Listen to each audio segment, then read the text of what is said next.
muy aplicadas al tema de la investigación, que muchas veces nos detenemos ante cualquier dificultad y lo importante en investigar es perseverar hasta alcanzar los resultados. El contenido de la charla va a ser una pequeña parte teórica. Voy a utilizar dos formatos que maneja la maestría en el tema del desarrollo de propuestas de investigación y lo que tienen en cuenta al momento de evaluar si un proyecto es viable de desarrollar o no. Y finalizaremos con el ejemplo de un metaanálisis obtenido de la base de datos de Cochrane. Escogí un metaanálisis como ejemplo de estudio porque en ellos generalmente aplican cada uno de los pasos de estos proyectos de investigación. Cabe resaltar que lo que encontramos publicados son proyectos de investigación ya realizados y encontrar un proyecto de investigación como tal, eh, pues no es fácil de encontrar en la web. Entonces lo que uno encuentra ya son procesos finalizados donde le cuentan a uno cuáles fueron los pasos que tuvieron en cuenta para llevar a cabo este proceso. Entonces, empezaremos con la rúbrica. La rúbrica, pues, es aquel componente que utilizan los jurados de investigación o si se hace dentro del campo académico de una universidad. Son los ítems que tienen en cuenta al momento de evaluar un proyecto de investigación o un anteproyecto para determinar su viabilidad y si es académico, determinar la calificación que merece esta propuesta de investigación.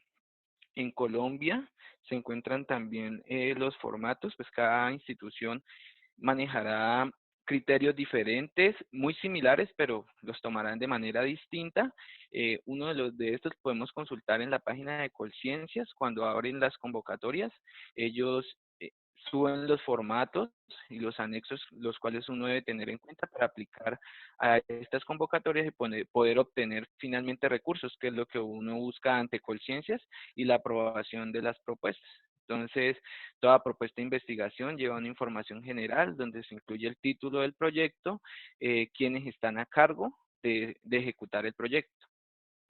Posteriormente, en esta rúbrica se tiene el planteamiento del problema de investigación. Generalmente se genera una escala de valoración y se tienen aspectos tales como si se describe o no de manera correcta las características del contexto del problema que vamos a profundizar. Entonces, debemos en el planteamiento explicarle a quienes vamos a presentar nuestra propuesta en qué consiste y qué gira en torno a este problema. Podemos hacerlo a través de datos estadísticos o cifras que nos ayuden a complementar el contexto. Explican la naturaleza del problema, como lo hemos planteado en algunas otras charlas, explican la discrepancia, es decir, un problema radica en que exista una diferencia entre el contexto ideal o lo que nosotros queremos resolver a través de nuestra investigación y lo que está sucediendo actualmente. Entonces, debe tenerse en cuenta esto, que se evidencie esta gran diferencia y cuál es su intensidad, cuál es la gravedad del problema. Se presenta un análisis de los posibles factores que están influyendo en el problema. Esto podría tomarse como un tipo de hipótesis. Formulan la pregunta de investigación de manera clara, concreta y, como lo habíamos dicho también anteriormente, la pregunta de investigación va a ser nuestro eje rector en el desarrollo de toda propuesta de investigación. Se justifica por qué se debe ejecutar este proyecto. Siempre cuando uno presenta un proyecto de investigación, como lo dije, uno es para obtener la aprobación y otro para obtener recursos. Entonces, nosotros debemos aprovechar estos espacios para justificar y dar la relevancia que nosotros consideramos de ejecutar nuestro proyecto de investigación, qué soluciones va a traer, qué tan conveniente es, para qué va a servir, si es o no relevante para la sociedad, que lógicamente tiene que serlo, eh, y si va a generar un conocimiento nuevo o va a resolver un problema práctico, es decir, nos va a dar una metodología para resolver alguna situación. En este anteproyecto o proyecto de investigación, la propuesta como tal, se incluye un marco teórico. Este marco teórico, por lo general, es más grande de lo que uno finalmente incluye en un resultado de una investigación, es decir, en un artículo como tal que vamos a publicar. Como ustedes se han dado cuenta, cuando son artículos de carácter original, es decir, experimentales o que llevan la aplicación de ciertos instrumentos, finalmente el marco teórico se reduce a algo muy pequeño dentro de la introducción de nuestro artículo final. Entonces, en el anteproyecto o en la propuesta, sí se debe realizar un marco teórico o un estado del arte que denominan en algunas situaciones o marco de referencia. Estos marcos de referencia por lo general se deben dividir también en marcos conceptuales, es decir, todo lo que nos va a ofrecer la terminología, la conceptualización del problema que nosotros, o pues que giran en torno a la pregunta de investigación, pero también dentro de este marco de referencia o marco teórico debe incluirse un marco regulatorio, es decir, bajo qué norma nosotros vamos a ejecutar nuestro proyecto. Debemos siempre considerar la parte regulatoria, o sea, la parte normativa, es decir, si vamos a tratar con historias clínicas, la norma que rigen en torno a la historia clínica y su confidencialidad. Eh, si es experimental, todo lo que gira en torno a la práctica de experimentos, si requiere la intervención o no de la población objeto. Entonces, todo esto debe estar incluido. Entonces, se presenta de manera organizada y coherente, se identifican los antecedentes en relación con el tema que vamos a investigar y se contextualiza la temática tanto a nivel internacional como nacional. Objetivos de la investigación y los resultados que esperamos. Entonces, las variables que aquí se tienen en cuenta al momento de realizar la evaluación, entonces,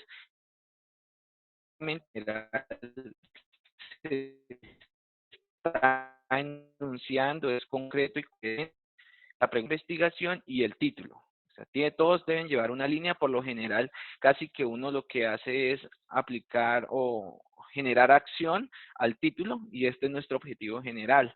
Y la pregunta de investigación es plantearla en forma de interrogante. Entonces siente uno que está como repitiendo, pero en realidad esa es la coherencia y esa es la alineación que debe haber entre la pregunta, el título y el objetivo general. Y los objetivos específicos, como lo he explicado en alguna charla anterior, son los que nos van a dar nuestras acciones a tomar específicamente para resolver nuestra pregunta de investigación.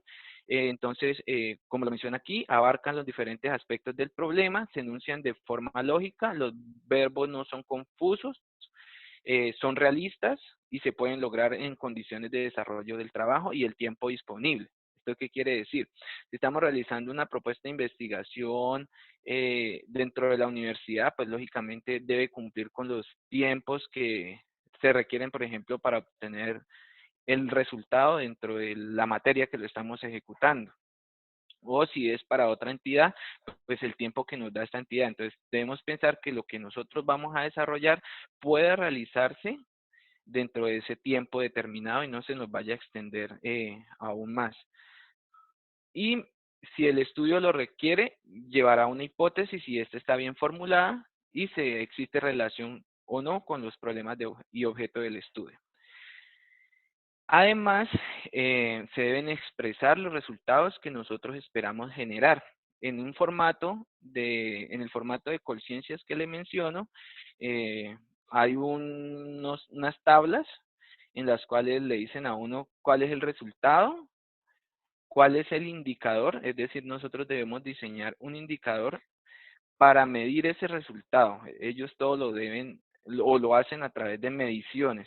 Entonces, este indicador por lo general es matemático, entonces se debe tratar de diseñar desde este momento, o a veces el resultado final, por ejemplo, si es una revisión sistemática de literatura, entonces el indicador es el artículo publicado en alguna revista indexada, por ejemplo. Y la población beneficiada, porque Colciencias obviamente siempre genera unos recursos con el fin de obtener una rentabilidad no de tipo económico, sino social. Entonces, ¿hacia dónde está dirigido? Y siempre debemos tener en cuenta esto. La metodología de la investigación y las consideraciones éticas.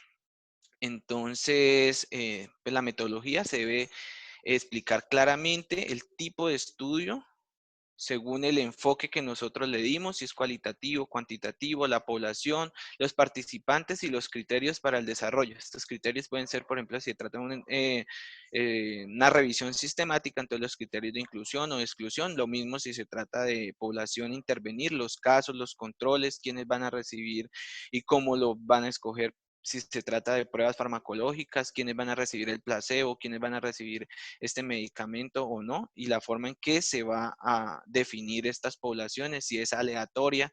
Eh, bueno, existen muchas metodologías que cuando nosotros planteamos nuestra propuesta de investigación debemos ir identificando cuál es la que vamos a usar y esto debe estar planteado en este proyecto de investigación. Se plantean las fases o las etapas incluyendo el contacto inicial con la organización. Es decir, si lo vamos a ejecutar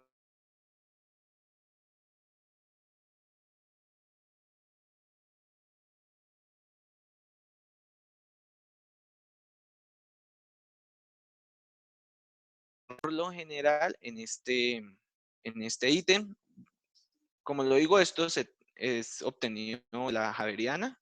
Cada institución, cada organización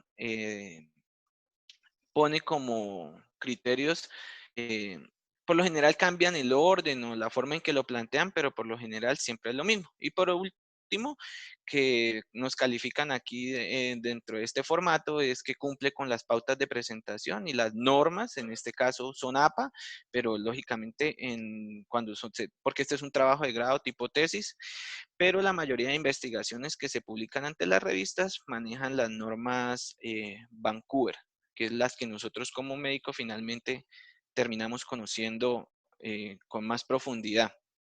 ¿Me escuchan hasta el momento?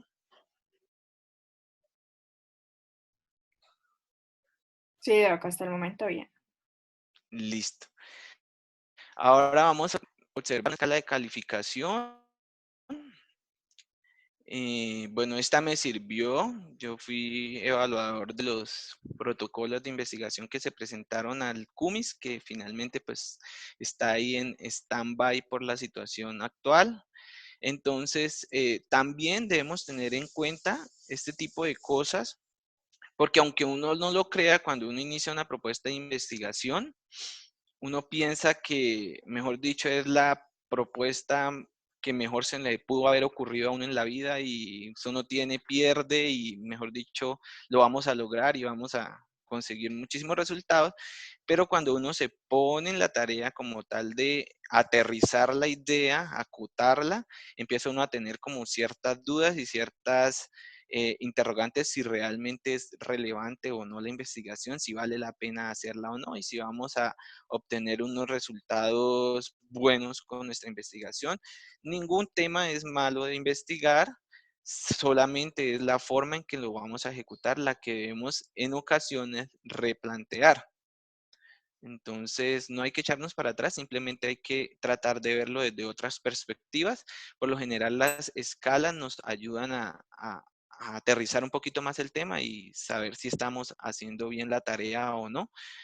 En alguna ocasión también ya les había hablado de algunos criterios. Entonces, por lo general las escalas evalúan la pertinencia, uno le da una puntuación y con esa puntuación final, pues da uno si es relevante o no. Entonces, la pertinencia, si de pronto la investigación que vamos a hacer ya hay información suficiente o se está duplicando la información, entonces ya esto le restaría importancia a nuestra investigación, si es viable o no, y la viabilidad no solo la determina de pronto si el estudio es importante o no, o si se puede realizar o no desde el tema práctico, sino también debemos tener en cuenta los recursos con los cuales nosotros vamos a contar para poder ejecutar este tipo de investigación. Caso especial con algunos del CUMIS que querían evaluar factores de riesgo cardiovascular y hay unas escalas y unos instrumentos en los cuales hay que practicar pruebas de colesterol y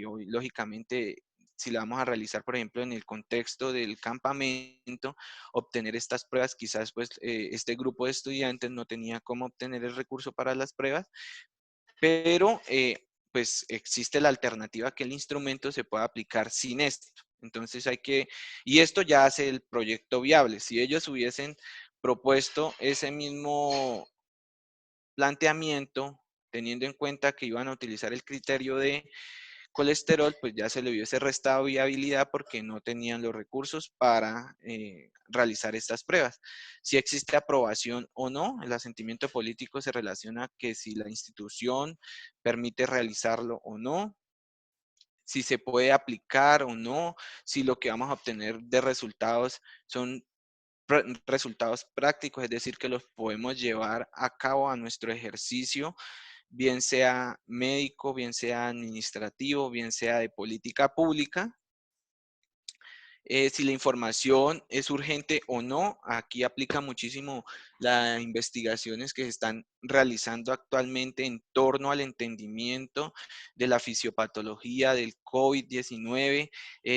Hay mucha urgencia de saber cuáles son las secuelas y aún la urgencia primordial que han planteado muchos científicos es la realización y la obtención final de la vacuna y que se pueda aplicar en los seres humanos y que ésta genere la inmunidad que requerimos pues para superar esta contingencia, esta pandemia. Entonces, por ejemplo, para el caso, se denota que esta información es urgente de obtener y que la demora pues puede generar inconvenientes.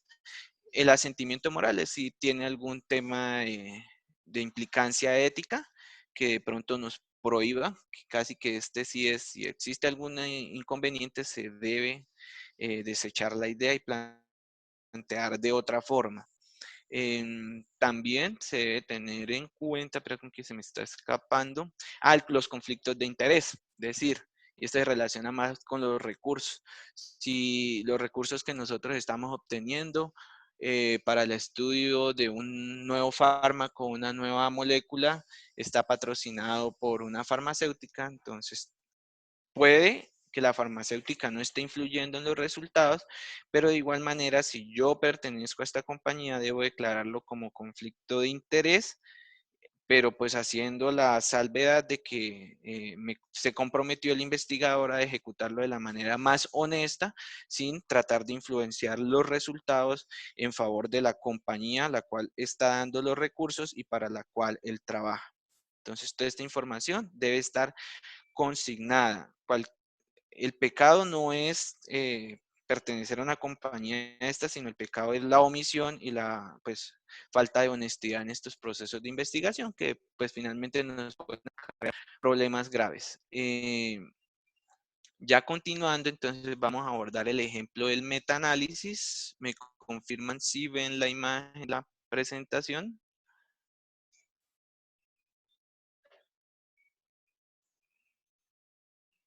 ¿Sí les aparece la presentación? Sí, acá está.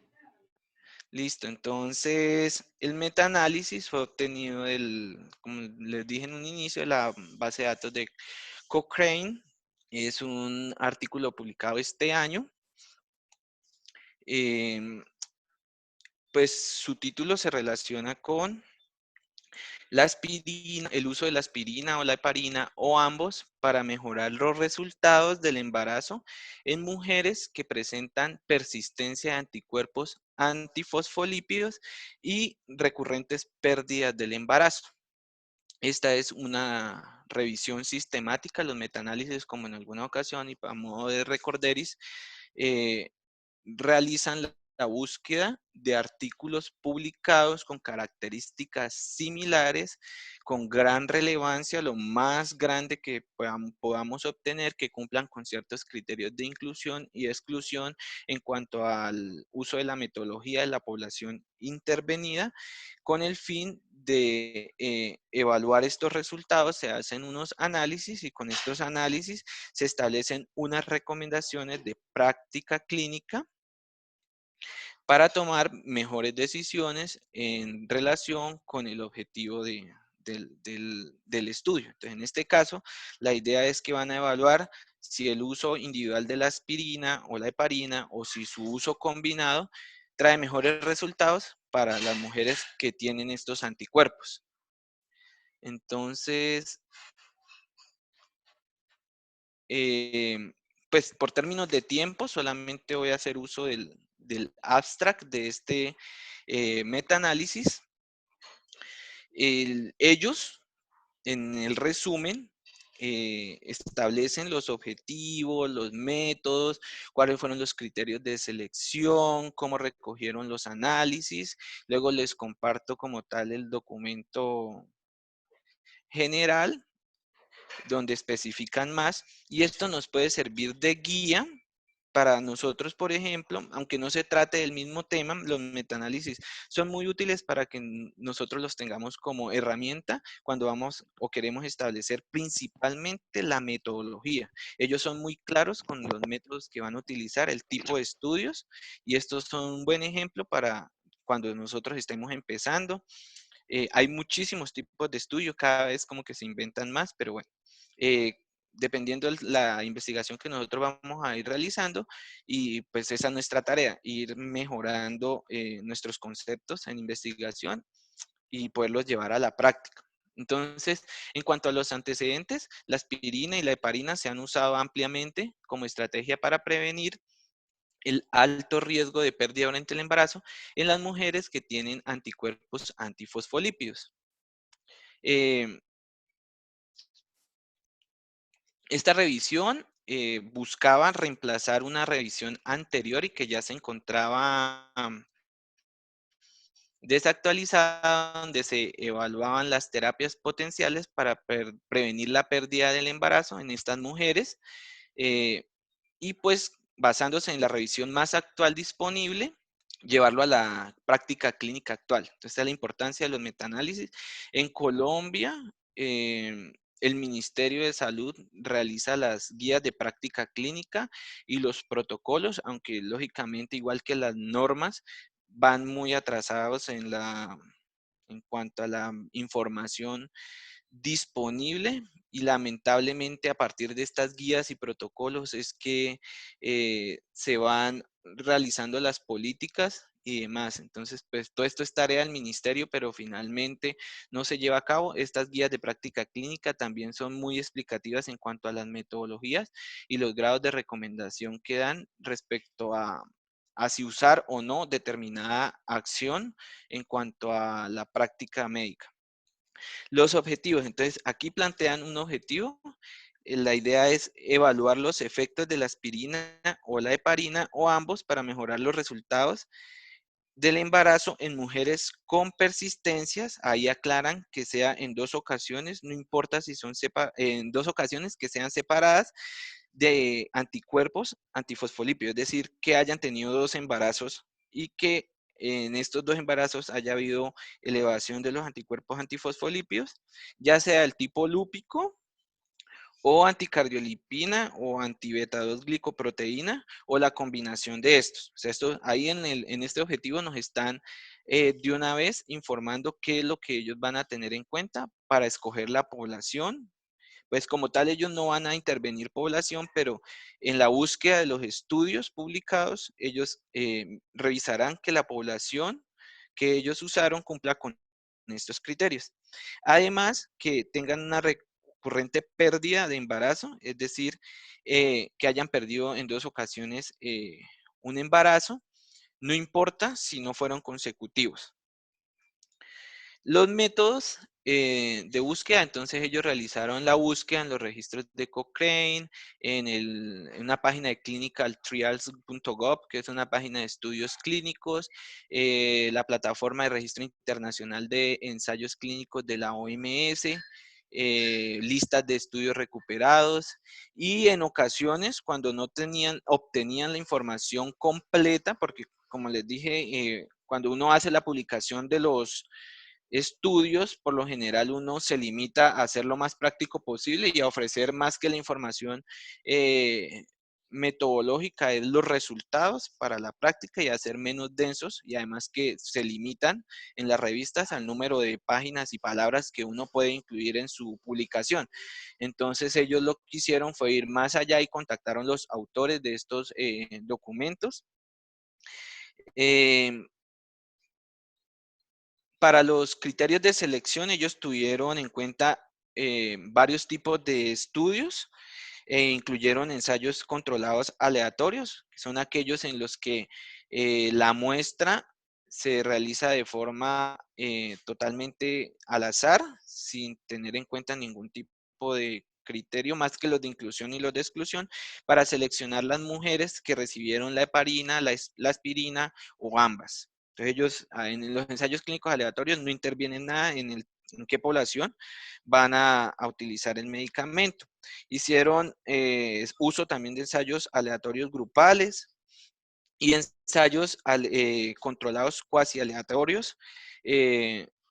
No los conocía, estoy investigando y se relaciona con estudios en los que a la población les asignan el fármaco o el placebo de una forma no aleatoria propiamente dicha, no utilizan, por ejemplo, la fecha de nacimiento, el número de la historia clínica o el orden en el que fueron ingresando al estudio o el orden de reclutamiento que llaman en la literatura. Se excluyeron los ensayos cruzados. Estos ensayos cruzados son ensayos en los que las poblaciones reciben dos intervenciones al mismo tiempo. Es decir, que por un tiempo reciben el fármaco y evalúan los resultados y en el mismo paciente por otro término de tiempo le asignan placebo y evalúan los resultados. Este es un ensayo cruzado, ellos no tuvieron en cuenta la población o los estudios que hubiesen usado población de este tipo. Ta También hicieron uso de estudios resumen, si estos tenían los datos que ellos consideraron suficientes según los criterios de selección o no. La recogida y el análisis de los datos, bueno, dos personas se encargaron de evaluarlos,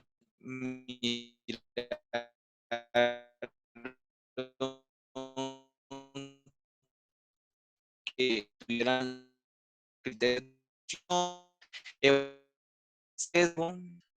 Bueno, esto no vamos a ahondar y por no tiempo, sí profundizan un poco en cuáles fueron los criterios de establecimiento del riesgo de sesgo, de muy alto riesgo o de bajo riesgo, y que tuvieron en cuenta ellos para definir este tipo de problemática al momento de escoger los estudios.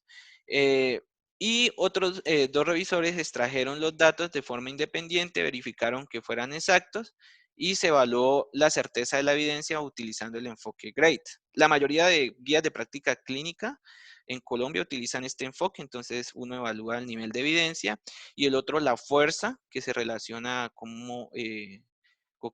qué tanta eh, cantidad de información se cuenta y que le diga a uno que puede usar o no. Entonces eso lo clasifica en unos niveles con números según el nivel de evidencia y con letras según el nivel de la fortaleza, pero cada enfoque cambia. Lo importante es que cuando uno realiza la revisión, estas guías lo aclaran al iniciar la metodología de las guías y generalmente esto es lo que hace más largas las guías y los protocolos. Em, los resultados principales, bueno, ellos finalmente escogieron o seleccionaron 11 estudios, los cuales, sumando la población total de estos estudios, obtuvieron un número de 1.672 mujeres que cumplieron con los criterios de inclusión. 9 ensayos controlados aleatorios y 2 ensayos controlados cuasi aleatorios. Los estudios fueron realizados en los Estados Unidos, en Canadá, el Reino Unido, China, Nueva Zelanda, Irak y Egipto. Eh, un solo ensayo incluyó 1.015 mujeres y el resto de participantes, algunos con 141 en promedio o menos. Algunos estudios tuvieron un alto riesgo de selección y sesgo de deserción y muchos no incluyeron información suficiente para juzgar el riesgo eh, de informar parcialidad, es decir, que no estaban totalmente seguros de la certeza de los resultados. En general, ellos vieron que los estudios tienen un nivel de evidencia muy bajo debido al número tan pequeño de mujeres y al riesgo de sesgo, pero pues esta era la única información que ellos encontraron disponible para poder ejecutar su proyecto. En muchos estudios variaba, por ejemplo, ellos no lo tuvieron en cuenta en los criterios de inclusión y de exclusión, pero en muchos estudios variaban que sí usaban la heparina o sí usaban la aspirina, pero variaba el tipo de heparina, pues conocemos, hay distintos tipos de heparina, y además variaba su dosis. Entonces, obviamente, esto va a afectar el resultado del estudio. Un estudio comparaba aspirina con placebo, no habían estudios que compararan nada con el placebo.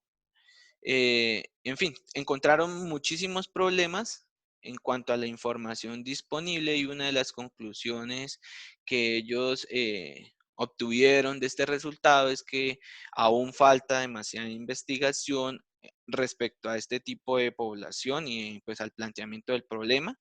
Quisieron actualizarlo, pero aún así la información es baja. Los resultados, por ejemplo, de la aspirina versus el placebo, no están muy seguros si la aspirina tiene algún efecto sobre y dan sus resultados. Eh, también ellos intentaban resultados en que no los niños, que los recién nacidos pues se obtuvieran recién nacidos vivos, que era el principal objetivo, la tasa de prematuridad y complicaciones hemorrágicas en estos recién nacidos. Y otros efectos que ellos querían evaluar era la tromboembolia venosa y la tromboembolia arterial, pero pues no se informaban estos efectos en los estudios que ellos revisaron y encontraron. Y las conclusiones, entonces, por ejemplo, la combinación de heparina más aspirina durante el embarazo no puede aumentar la tasa de nacimientos vivos en mujeres con antifosfolípidos persistentes en comparación con el tratamiento con aspirina solo, pero pues como dijeron anteriormente, no encontraron un estudio en el que evaluaran la heparina sola. El efecto beneficioso observado de la heparina fue impulsado por un gran estudio en que las heparinas de muy bajo peso molecular, más la aspirina, obtuvieron mejores resultados que el uso de la aspirina solo. Los eventos adversos con frecuencia en estos estudios no se informaron o el informe no era uniforme, es decir, no tuvieron en cuenta los mismos eventos adversos. Se necesita más investigación en esta área para evaluar aún más los riesgos y los beneficios de esta estrategia de tratamiento, especialmente entre las mujeres con síndrome antifosfolípido y pérdida recurrente del embarazo para lograr ejecutar un consenso en la prevención ideal de esta situación y establecer un perfil de riesgo. Entonces, como vemos acá, estos autores dan una opción de investigación y de futuras investigaciones. Por ejemplo, si uno quisiera realizar, pues entraría uno a evaluar, por ejemplo, si en su institución, qué tan frecuente es que se presenten mujeres con este tipo de patologías y que deseen tener un embarazo o en toda la ciudad, soñarlo. Simplemente, por ejemplo, con este metaanálisis se pueden consultar las referencias de los estudios y consultar la metodología que ellos usaron. Y simplemente es adoptar esta metodología a la población que se desee intervenir. Entonces, este tipo de estudios también le pueden a uno dar una guía que alguien preguntaba, bueno, ¿y qué temas podemos investigar? Una opción son los congresos, otro tipo de opción son estos estudios en los cuales le pueden dar a uno una guía y ni siquiera tiene uno que, digamos, quemar neurona, por hablarlo coloquialmente, pensando en cómo lo voy a hacer, porque estos tipos de estudios ya han utilizado metodologías previas. Lo único que yo puedo es tratar de mejorar o adoptarla a nuestro contexto. Por ejemplo, como tener en cuenta que todos usen la misma dosis, mismo protocolo para poder obtener resultados más uniformes y que nos den una mayor evidencia. Entonces, bueno, muchas gracias y estoy atento a las preguntas. Listo, chicos. Entonces, ¿alguien tiene alguna pregunta que la pueda poner por el chat o la puede decir?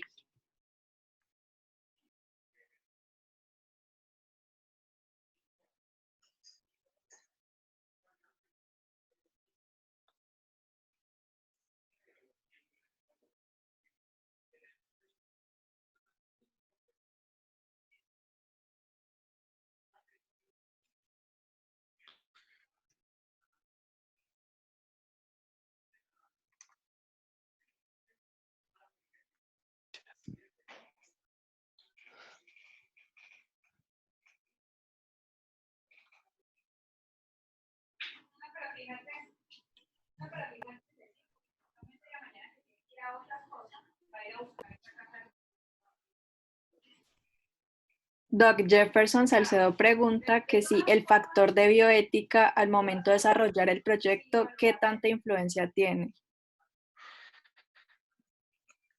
En cuanto a los criterios que yo les informaba, hay algunos criterios que pueden ser fácilmente adaptables, modificables, para obtener la viabilidad del estudio. Pero el factor de bioética es un factor inmodificable y que finalmente, si no cumple con los criterios, no se puede llevar a cabo el proyecto y debe modificarse hasta que se cumpla con ese factor. Entonces, este sí es un criterio que se tiene muy, muy en cuenta cuando son criterios cuando son estudios experimentales propiamente dichos, eh, o estudios en los cuales uno entra a revisar historias clínicas dentro de las clínicas u hospitales. Por lo general, estas instituciones, y más si son de tipo universitario, tienen comités de éticas establecidos, los cuales es un filtro importante antes de ir a presentar un proyecto, digamos, por ejemplo, ante Colciencias o ante la misma universidad, y que puede echarte para atrás todo el proceso. Entonces sí se debe tener muy en cuenta, se debe dejar muy establecido dentro del proceso.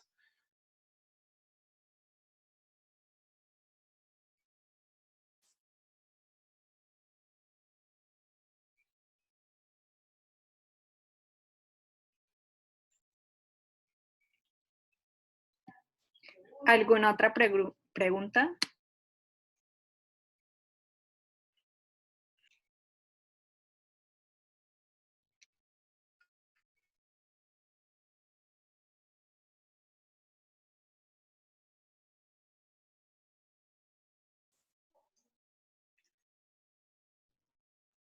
Bueno, si ya no hay más preguntas, damos por terminada el día de hoy.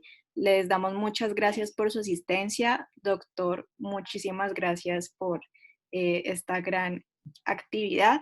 Y entonces estaríamos en contacto para vernos en la próxima actividad del taller. Muchas gracias a todos por asistir.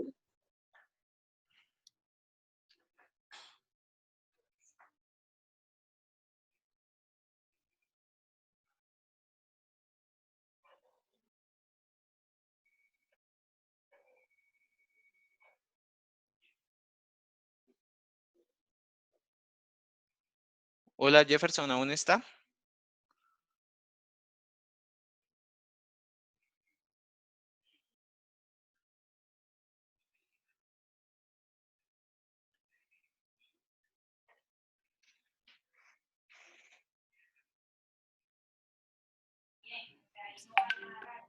Si él aún está ahí.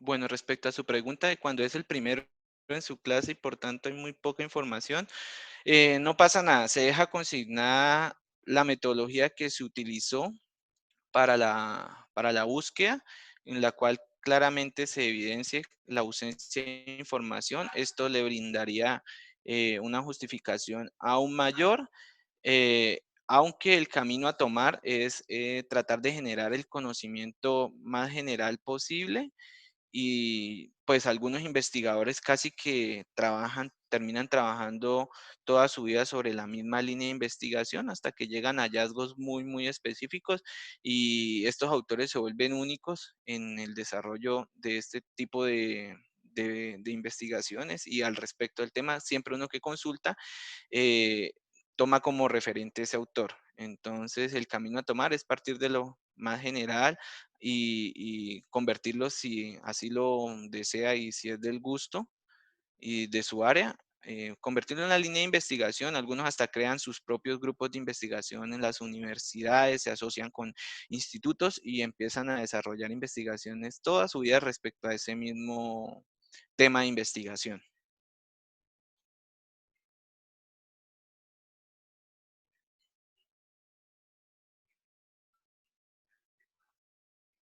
Bueno, muchas gracias por la atención y pues nos escuchamos, nos charlamos la próxima, el próximo taller.